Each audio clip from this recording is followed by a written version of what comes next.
New topic, installing part number 91140-04, rear fender to saddlebag support. You might wonder, what the hell is that? Because why? Because you're an ultra guy and you don't live in street glide land. So a new issue popped up, and that was after I put the filler in. And I'm showing you a picture here on the left without the filler, but that's because I don't have a good picture of that chrome piece with the filler.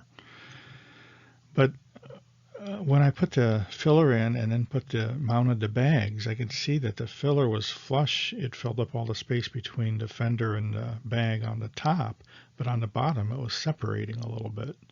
And I thought, wow, that's weird. And then I just sat down at the back of the bike and I could push the exhaust together and close that gap.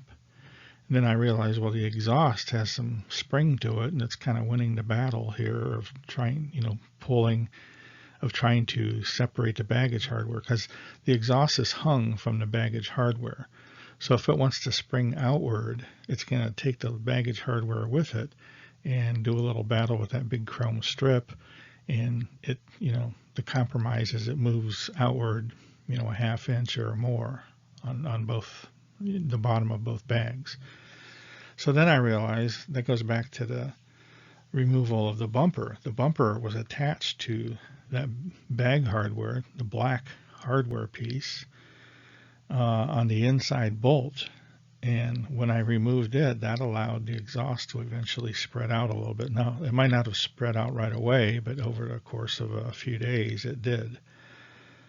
So now I have a new problem. And I thought, is there a way I can modify this bumper by cutting the rubber out and cutting one of the pieces of chrome tubing out and bending the other one so that it goes above the tri-bar light? So I started looking for a solution to this problem, wondering if there's a bracket made, and I found it on the Harley site. You can see the service info link down below. Of course, you can't take that from a video, but if you look up 216512, that document under Harley service info, you should be able to find this diagram. So on the upper left, we have a bracket here that is shown with the tri-bar light. Now, if you have the tri-bar light, that means you had to remove the bumper. If you remove the bumper, your bags could spread on the bottom. And to keep it from doing that, you use this bracket number 9, which is bracket rear fender to saddlebag support. So I saw this diagram and saw the part number in the description, and I go up to Harley and try to find it, and I couldn't find it at all by the part number or by any type of description. So, just keep in mind that your rear bumper is not compatible with the tri-bar light. If you want to use the tri-bar light, you have to remove the bumper naturally, because the fender extension goes where the bumper was. So you're going to need this part number, 91140-04. Okay, and you can't find it on the Harley site. You could probably go to a Harley dealer and find it, and you might as well, because if you want it right away. I ordered it. I found it on eBay, and since I've got to do some electrical soldering for the next couple days, I figured I could tolerate waiting for it to come in. So when I searched the part number, I also found that part number in a Harley forum and found a guy here to put some pictures in. So you can see on the bottom left that part number from Harley, the bracket in chrome. It also comes in black, and it also comes in a square version that doesn't have the edges beveled off. And you can see it installed on a bike here. So just keep in mind, anytime you remove the rear bumper, you should put this bracket in, because it'll keep your bag hardware from spreading, and also it'll stabilize the rear fender, because the rear fender, without it, is basically just flapping in the breeze right here, because it's only attached at the frame with a couple bolts that are welded on the fender, and that's a couple feet away from the bottom of the fender. So just for stability, you want to put this bracket in, and to keep your bag hardware from spreading on the bottom. And if you look this part up on eBay or Amazon or Google, you can find plenty of versions of it. It comes in black, it comes in chrome. I didn't see the part number that resembles the Harley part with those edges, kind of beveled. But I did see plenty of the square versions, and they fit just fine. So you can search for this, and you could probably pick it up for $30 or around that. So here I'm showing you that there is a gap at the bottom here. Now, when I put this together, I also moved the bag hardware on the top, the piece of hardware that the bag actually attaches to with the inside bolts. And I moved it out. I was able to level off the gap on the top and bottom, but that just moved the top further away. And I just moved that back later because you really want to take care of the gap on the bottom. So here I am getting intimate with my bike laying on my back underneath the rear tire. So I had to, the bike's been on a lift for quite a while. And I just couldn't get this bracket to fit in here. And I couldn't figure out why. And, when you're underneath the bike, you can't see the outside of the fender. I didn't realize what the issue was, but it was the license plate frame bolts. You can see a couple of bolts here on either side of the tri-bar light. Those are to attach the tri-bar light to the fender extension. But what I couldn't see when I'm trying to put this on that fender bolt that's in the middle of the fender, what I couldn't see is the license plate bolts. And that's what the problem turned out to be. So when I took off the tri-bar light, I could see the license plate bolts and see, hell, they need to be moved. Okay, I encountered a series of issues here, one after the other. It took a whole day for me to do this. Actually, a little bit more than a day because I did some yard work. But the filler fender extension wasn't permanently attached. I haven't attached it yet. It has some double back 3M exterior double back foam tape for mounting like house numbers on your house. It's really, really powerful stuff, and it lasts in cold weather. So I put that on the inside of the fender filler, but the red plastic covering is still on the foam tape, so that allows it to slide around. I just figure when I'm done and I get it positioned right, I'll pull that tape off, and that'll hold it until I put some screws on it to secure it for good. So here I removed the fender filler, and then I went to put this back together with the rear fender to saddlebag support on the bottom. But I had an issue trying to get it into that hole down there. So, I took the top of it apart. And you can see here it's attached. And here I have it attached to the bag hardware on the left side and right side.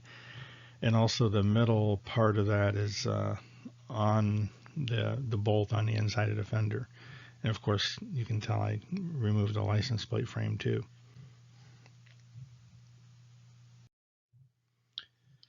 So here's, looking at it from the back. Once you have that bolt down, by the way, that nut, the bolt sticking out of the fender, the Harley bolt, is a 1/4x20 coarse grain. So don't try to put a fine on it. I picked up a fine. I had, a bunch of stainless steel lock bolts, or lock nuts, laying on the floor, and I picked up the wrong one a couple times. Finally had to throw it so I wouldn't pick it up again. So you can see here the two holes that I drilled for the license plate frame, and they interfere with the bracket, so they're going to have to be dropped like a 1/2 of an inch, and I'll show you that. Okay, this is going to go out of order a little bit because I ran into another issue here, and you might too. So this is in the section, installing the rear fender to saddlebag support, that 91140-04. If you install it first on the bottom, then you're going to find that, the the bolts up here on the top are going to be out of alignment. So basically the back end of an Ultra or Electra Glide, you can view it as a big spring. If you take all the bolts out, every part is going to go every which way. You'll never get things lined up. So a lot of times you have to coerce them, into going into alignment so you can bolt them together again. So that's what happened here. I put that piece in the bottom, and then I look at the top here, and I worked on this for maybe a half hour, and I couldn't get these pieces in alignment. So what you see here in front, looks like an old part, but that's actually a new bracket, the forward bracket for the mounting hardware for the passenger backrest / luggage rack. And the reason that looks old is just got a bunch of handprints on it from working on it, and maybe some handprints in there from swearing too much. But anyways, I couldn't get this lined up. I tried to put a file in here. What you're looking at, it needs to go through this black bracket, and then through the chrome piece, and then through the plate that's welded on the back of that piece on the top. The chrome piece is welded to a plate that goes underneath the chrome piece that's the main support for your luggage, and then it goes into a bolt that's welded on the fender. So if you run into that problem, or even if you don't, you might want to put this together first. And because I'm doing this at the same time I'm putting the filler in, that's why these parts came apart. So you need to take these parts apart to get the filler in, and then I'm doing that at the same time that I'm putting the fender to saddlebag support. By filler I mean the filler in between the bag and the fender and the rear fender extension, that holds the tri-bar light. So I'm putting that in at the same time. That's why this is a part on the top. But what I had to do after I spent all that time getting the bottom together, I couldn't get this lined up. So you might want to just do this first. So just mark it. It's out of order on the screen. It comes in after you put that part in. But you should probably do this first if you're putting the fender extension in at the same time, because it's really hard to line these up. I stuck a round file in here, and I could line it up with the file, but then you take the file out to put the bolt in, and it just goes boing, and everything goes its own way. And also I wanted to point out on the bottom, this is the saddlebag bracket. That's not the way it's supposed to be. I put it there temporarily. It was only like that for an hour, and that was to make the gap on the top of the bag bigger, because I thought it might line up with the bottom better. But then I figured out what was wrong at the bottom, and then I moved this back underneath. So that piece, the black piece, that should go underneath this bracket. And another reason it should go underneath, I think I put a couple washers in here, is that chrome piece, the triangular piece of tubing that's part of your Tour-Pak kit. That goes, underneath this black plate, and it's about the same thickness as this black saddlebag piece of hardware. So that's another reason why it should go underneath. You don't need washers in the back then. Plus you want your bags mounted, as much to the inside of the bike as you can get them. So I just wanted to point out this picture shows it in the wrong place. It was in the wrong place for an hour, and then I changed it back. I just happened to take a picture here. So after you get the top aligned, you're going to find that the bottom doesn't want to go together. Which, like I said, this is like a big spring in the back. It just doesn't want to behave. So after I connected the top, I found that I had to do some coercing here on that new bracket, the 91140-04 rear fender to saddlebag support.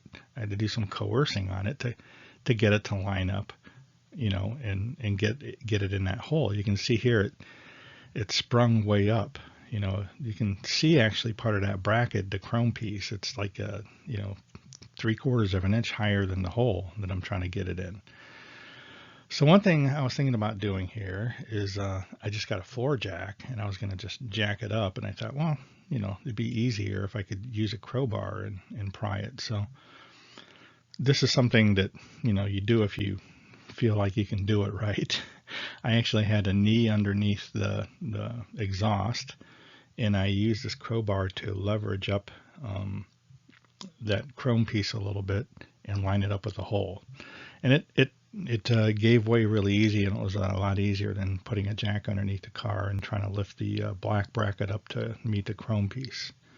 So, you're just going to wind up, playing with this a little bit on the bottom, because, you've got to put the top together first, and then when you go to put this chrome piece in, nothing lines up down here. It would have been the same if you took the original fender off of the bike and put the original fender back in. Everything would go boing as soon as you take it off, and when you go to put it back in, nothing would line up. So this is basically the same thing, only this piece replaces the fender. It's still a rigid, piece of metal that's meant, it's all in the same plane as far as, if you put it on the floor, and, it doesn't want to line up with the hole, so you have to coerce it somehow. And that's what I'm doing here, is coercing it. But as soon as I did that, you can see the pictures on the right, I got that bolt in. So on both sides of the bike, just by lifting up one side at the bottom, the right side of the bike, I was able to get that bolt through both areas on the two right pictures. So here's another picture of the alignment problem you have when you attach the top.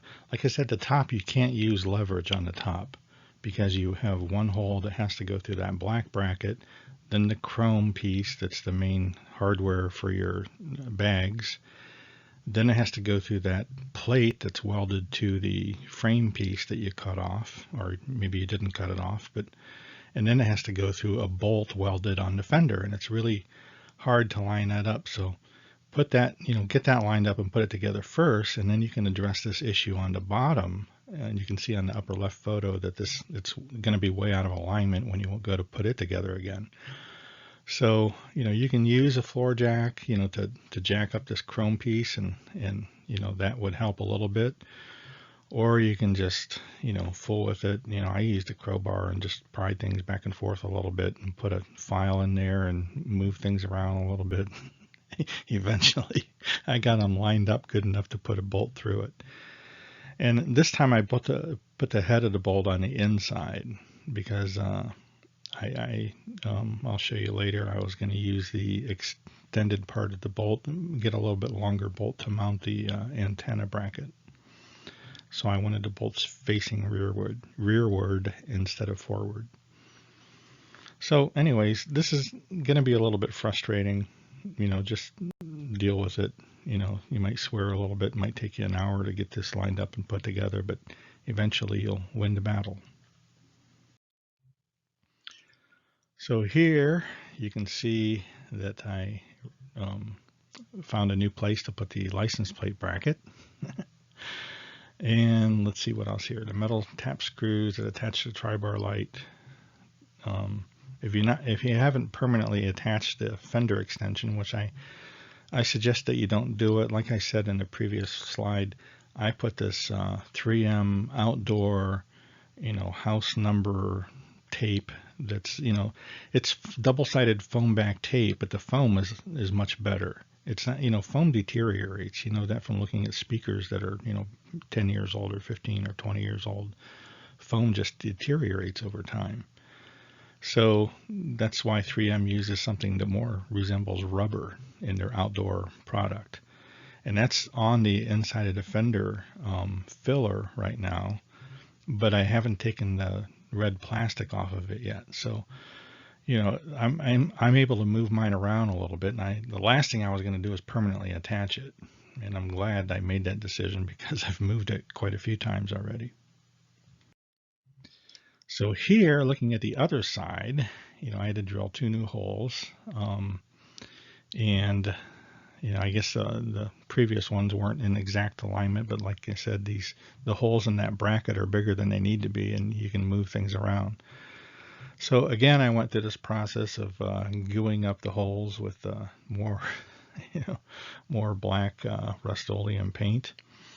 And probably dropped these about a 1/2 inch, which, didn't make a difference at all in the scheme of things, no difference. only now they don't interfere with that bracket that you put in.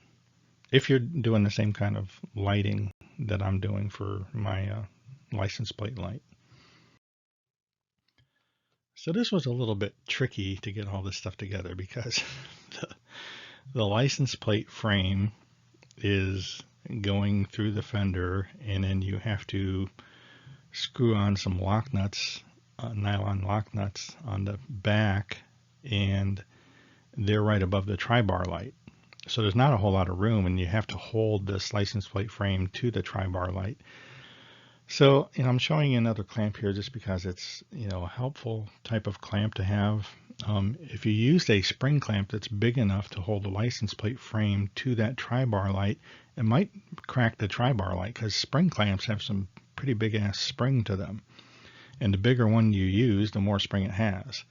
And then if you use a longer woodworking, clamp, it would be sticking out toward you, and it might be hard to handle. The weight of the clamp itself would be fighting against you holding it there.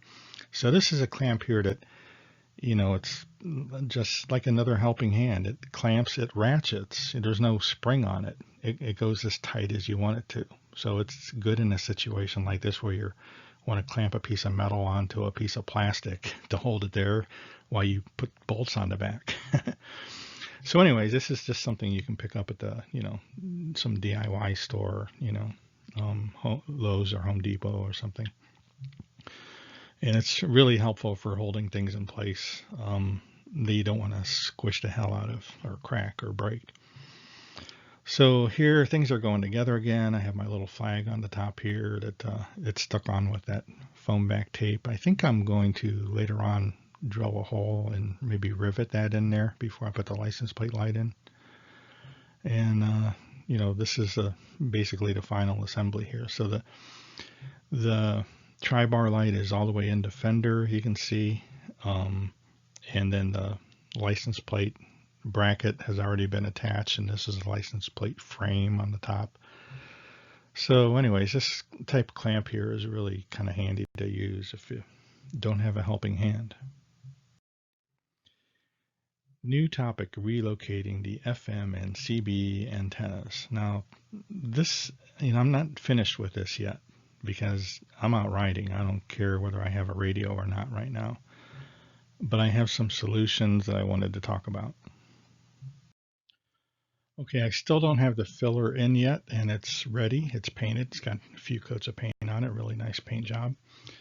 But I didn't want to put it in before I figure out the CB antenna thing, or both antennas, the FM and the CB. Now, if you have an Ultra, you have a CB, and a lot of people upgrade their radios, and they give up a lot of stuff to upgrade the radio, and I kind of don't understand that, because you can upgrade your radio just by putting a Bluetooth receiver in that 3.5 millimeter headphone jack, and then you can Bluetooth anything. So that's a good way of updating your radio so it'll play anything on your smartphone, or it's just the advantage of keeping your old radio is you have a CB for one thing. Now, what advantages is a CB? I've never used a CB. So why do I want one? For example, these, like the touring group on Facebook, one day recently, a guy, recently, it's the beginning of June here, and a guy asked, what do you do for a living, to support your Harley appetite? And, a lot of people answered, and, at least a third of the people, or maybe 40%, are truck drivers. Harley riders are truck drivers. That's why, truck drivers and Harley riders get along so well, if you haven't noticed that. Truck drivers will always, go a little bit extra to pull over or get out of your way, or, just, truck drivers are usually courteous to everybody, but especially to Harley riders. So, if you're riding somewhere without a Garmin and you're using your smartphone for navigation, there's a lot of places in the country, not in Ohio, but there's a lot of places in the country where you don't have cell phone reception. So you can always, if you have trouble on the side of the road somewhere, or you made a turn to get gas, took an exit and got lost or whatever, we have West Virginia just south of Ohio, and I always avoid going to West Virginia. If I want to go down to Florida, I go through Pennsylvania, which is almost as bad, but it's just half the state going to the mountains. And then you go south and go through the Capital Beltway. Because 77 in West Virginia, if you stretched it out, it would probably go from Ohio all the way to Florida. That's how many turns there are. So sometimes turns are fun. You just try to see how fast you can take the turns on an interstate, and it could be fun. But every time I go through West Virginia, it's like, I'm just almost home. I have one more state to go through before I hit Ohio. I'm tired. I'm tired of riding, and I just want to get home. And it's just such a pain, to go through some areas. So, and you might live in somewhere in Montana or something where it has big zones of no cell phone reception. But a CB radio is always going to help you out, even if you don't know how to use it. Just like get on there and try to find a trucker. So that's one reason for keeping the radio. And another reason, I have a Cadillac that has a pop-up screen, and I seldom pop up the screen. I don't ever. I like reaching for the radio. I keep my eye on the road, and I reach for that big volume dial or, the station presets, and I can do that from the steering wheel too. And there's just no reason to have a touch screen. A touch screen is just distracting. A lot of people get killed by messing with the touch screen. So, and then there's other advantages of the stock radio, like the automatic volume control, which is completely adjustable. You can have it, I'm sure a lot of people ride on roads that are maybe speed limit 45, 55 miles an hour, but there's also traffic lights. So you might be hauling pretty good, and then you come to a traffic light and your radio is still as loud as it was for 50 miles an hour. So you can use that system to automatically turn the radio down when you come to a stop. And it's completely adjustable. Both the riding volume and the low, the stop volume is both adjustable. So there's a lot of things in that, the Harley radio that you're not going to get with an aftermarket radio. And I decided to keep mine, which means relocating both of the antennas. Now, if you're looking at antenna relocation kits, you're going to go into sticker shock because it's crazy. If you just go on eBay and look up Harley antenna relocation, you're going to find that these little pieces of metal here are $70, $80. It's crazy. There's a genuine Harley piece. I don't know if you'll find that on eBay. It might even be more. These are made by, it's on the next page. So these are Pingle. So if you search for this is what you're going to see, $71.87 for a few pieces of metal, $77, $79, $89 on the bottom. I already bought the antenna extension, so I don't need that. But this is ridiculous. Now there are some alternatives out there to the Harley or Pingle set, and I found one. We can take a look at this. So comparing the two sets, on the left you have the Harley set, which has a really nice heavy-duty piece of steel that's bent and has really nice chrome plating on it that looks like it'll last. So that's a good thing for that kit. And then they have a what appears to be stainless steel bolt, washer, and lock nut.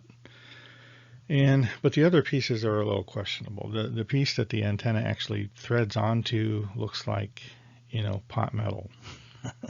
It's formed in this shape with the threads.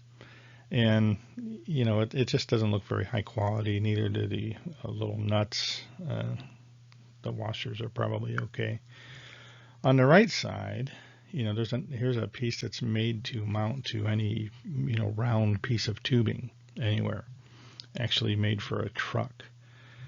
And it has, it's all aluminum, and, the bad thing about that is it'll corrode, but I've already purchased this and I have a few coats of paint on it already. And if you look at the part where the antenna connects, that's a really, nice looking piece, steel with chrome and really sharp threads and, some nylon in there. It looks much better than the Harley piece. And when you compare the price, it looks even better yet. So, if you get outside of if you go to eBay and you look for, looking eBay motors, and then, parts, and, go to motorcycles and just look up then, antenna relocation, and you'll see a bunch of stuff in there. And then as soon as you put the word Harley in there, you get the sets on the left. And the price, just doubles because you typed in Harley. But at least you see something that fits your bike. Now on the right, I found this by just going into eBay Motors and looking for antenna relocation. And this, here the description says CB antenna mirror mounting bracket for Freightliners and KW would mean Kenworth. So, these are trucks. And, truckers just aren't dumb enough to pay $80 for an antenna relocation kit, or, 85 or 90, and you need two of them. It's a lot easier to swallow, $15 for each one. So that's what I went with. So with either one of these antenna connectors that you see, you're going to need an antenna to go with it. And the original Harley Tour-Pak antenna isn't going to work. It's just a crazy piece with a straight steel rod, and there's another piece that threads into it. So there's no way to mount this rod anywhere. It's only good for a Tour-Pak. Next to this is a regular antenna, but you still have to match threads, and these connectors aren't going to work with that. Now, one thing I noticed before I bought the trucker antenna relocation kit is I looked up that connector that's listed in the description, and that connector's everywhere. And then I ordered them and figured, okay, I'll make something work. But in the meantime, I'm starting to look for that, that, what is it, SO239 or something like that is on the previous page. I'm looking for that to connect to a regular Motorola connector, or a DIN connector. I think, since they call it Motorola, it was probably made by Motorola first, and then the Germans call it a DIN, but it's just basically an antenna banana plug. But I just put this picture in here to show you this crazy world of antenna connections. There's like a zillion different types of, stuff to do, and this is like a whole other couple days of research. And, I'm getting toward the end of June, and I want to get my bike out. It doesn't matter whether it has an antenna on it right away. I can work on that in the garage. So here's the connector painted with a couple coats of paint, and then you have this really high quality looking connector, SO239, and then you want to find it, that goes to a Motorola plug, banana plug basically. So, the other alternative is just buy a new antenna. Antennas are pretty cheap. You can get them from Crutchfield or Best Buy. Just buy an antenna with a, Motorola connector, Motorola banana connector on the end of it, and you're all set. But in that case, you don't use that, nice looking SO239 connector, but I really want to use that for the CB antenna. For the FM antenna, I don't think it makes much difference. And, I just haven't gotten there. Best Buy has an antenna listed that looks like it would accept the screw in for the Harley, for my particular Harley, an Ultra. The FM antenna has a screw-in connector, and it looks like they have an antenna with that threaded piece on it that'll just screw in. So I haven't made it to a Best Buy yet, and because it's riding weather, it's the Best Buy is like going into Metropolis to, there's a huge retail area by my house, and I ride through there every night on the way home, but my idea of a fun ride on a Harley is not, winding around in retail parking lots. So I'll get there one of these days, and I basically consider this project done except for the antenna. So, there's another page that says what I just said. It's still not resolved yet, or maybe it is by the time I get this published up there. And then new topic again, the final topic is the final look. So clean back end. I just wanted to show you what the bike looks like now. I've been riding it around for a while. And I lost some time in June, but at least I got it out by the end of June. And I really like the way it looks now. I like the way it looks more than any other 97 to 08 conversion that I've ever seen.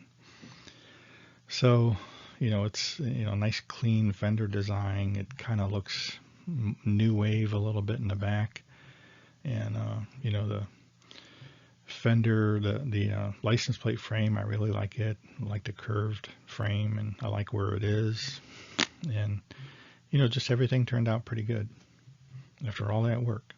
And I hope yours turns out just as good, or just if you choose not to do the clean rear fender look, still you'll be happy with the way your bike looks either way. So the left picture here is a little bit close-up picture of the rear fender. Just a nice clean design. There's nothing you don't need here. You've got turn signals and the tail light and the license plate. That's all you need in the back of your bike. And the middle picture is just, I think that's the day I brought it out finally and brought it up from the basement. And on the right, you can see the lighting. So the lighting, in the back, you have running lights, just like the tail light. You have running lights. You also have brake lights, and all three of these, the LED strips and the tri-bar light. And in all three of them, you also have turn signals, and they're amber. On the LED lights, you already saw that in a previous part of the video, and also the tri-bar light has amber turn signals on either side. So the lighting looks really good, and not only that, that brings up another point that on the next page I started to do some timing of putting the Tour-Pak in, because I wanted to see exactly. First of all, I did a lot of tooling on the rear end, recently. And I'm not sure if the Tour-Pak fits again, because of all that crowbar work and stuff like that. So it actually does fit. It fit with no problem. But I wanted to, put it on a couple times just to get used to putting it on. So here on the left picture, you can see I've got a couple things lined up. I finally put the passenger backrests and luggage rack together. And I just figured, I don't know, I don't need it right now because I don't have a passenger. But anyways, I took the Tour-Pak and put it on. It might be easier, to have a little stool in your garage and put it in the back of your bike, and then, walk the Tour-Pak over and sit down on the stool so that you can see underneath real good. So you can see, how to line things up. Either that or you're going to have to hold it and duck, bend at the waist and duck and take a look at things. I think it'd be easier with a stool. So to actually slide this Tour-Pak into place, it really does take only 2 minutes, and you could probably do it in 30 seconds if you practiced enough. The first time, it took me 2 minutes, and that's not a very long time to put a Tour-Pak on. And then the bottom, the luggage rack, is about the same. I had a little problem with coercing. The seat isn't adjustable in height, I don't think. So I had to mush it a little bit on the seat to get it to fit together, but it took about a minute to do that. And then to take them off, we're talking 15 seconds to take either one of them off your bike. Now here you can see the Tour-Pak on, but I didn't take the seat off and connect the wires. Because I figured, I have enough lighting in the back of the bike now. If I want to put the Tour-Pak on and, maybe go for a nice long ride and on the way home hit the grocery store or something like that. And, you have the Tour-Pak and you have your bags and you have enough room here to do some light grocery shopping. Or, go to Home Depot and grab some stuff you need. And, for that, you don't really need, the rear speakers or the rear lights on the Tour-Pak, because your motorcycle has a lot of rear lighting on it now.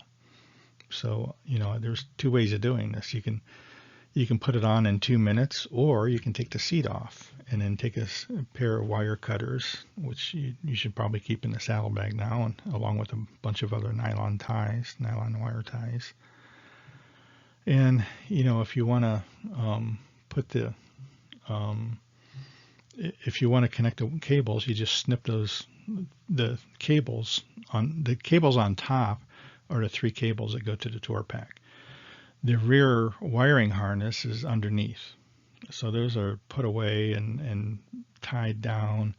I actually put a really heavy-duty nylon tie on and then through the frame, and then I tied nylon ties onto that big nylon tie to mush everything down, to bring everything down in the middle. So the wiring harness is underneath, and the 3 cables that go to the Tour-Pak are on top. But I do have those nylon tied together just to keep them in place so that they don't interfere with the seat. So, to snip those off and connect them only takes, 15 seconds, 20 seconds or something. Snip, snip, snip, and then connect them. Connect 3 to the Tour-Pak. And then you have to put the seat back on. The only problem with connecting that is when you go to take the Tour-Pak off, then you have to secure these cables again so they don't interfere with the seat. So you have to fold the cables up, and I think they're folded up into thirds or four layers, and then tie them with nylon ties. That'd probably take you 5 minutes to get them all tied down again. So you can put the Tour-Pak on in 2 minutes, or you can take it off in 15 seconds, or you can put it on with the lighting and it take you 3 minutes to put it on and take you 10 minutes to take it off because you've got to resecure the cables. So that's the way it is right now.